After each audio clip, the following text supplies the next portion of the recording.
నమస్తే K24 news. Siddipet జిల్లా ఉస్నాబాద్లో retired RTC ఉద్యోగులు ఆందోళనకు దిగారు.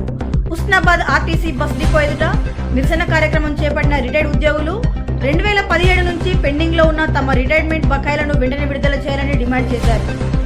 ఈ సందర్భంగా డిపో మేనేజర్ కు వినతి పత్రం సమర్పించిన వారు బకాయిలు రాకపోవడంతో తీవ్రమైన ఆర్థిక ఇబ్బందులు ఎదుర్కొంటున్నామని ఆవేదన వ్యక్తం చేశారు.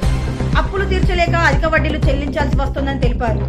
పిల్లల పెళ్లిళ్లకు, చదువులు, అనారోగ్య అవసరాల కోసం తీసుకున్న అప్పులు ఇప్పటికీ తీర్చలేక మానసిక వేదనకు గురవుతున్నామని రిటైర్డ్ ఉద్యోగులు పేర్కొన్నారు. ఇప్పటికైనా ఆర్టీసీ ఉన్నతాధికారులు స్పందించి తమ రిటైర్మెంట్ బకాయిలను వెంటనే విడుదల చేసి తమ కష్టాలను తొలగించాలని వారు విజ్ఞప్తి చేశారు.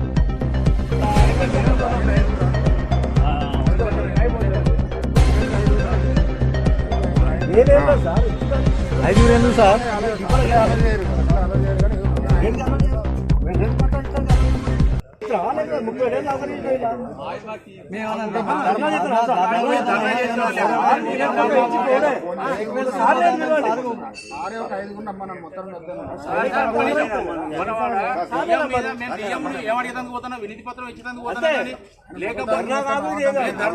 ఏం చేస్తలేం కదా. చెప్పింది ఏంటంటే మా చెప్పింది మాకు కూడా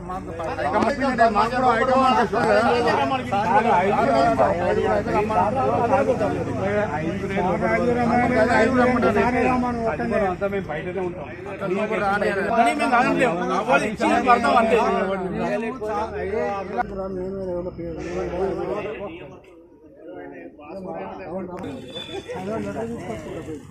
అది ఆగొచ్చు.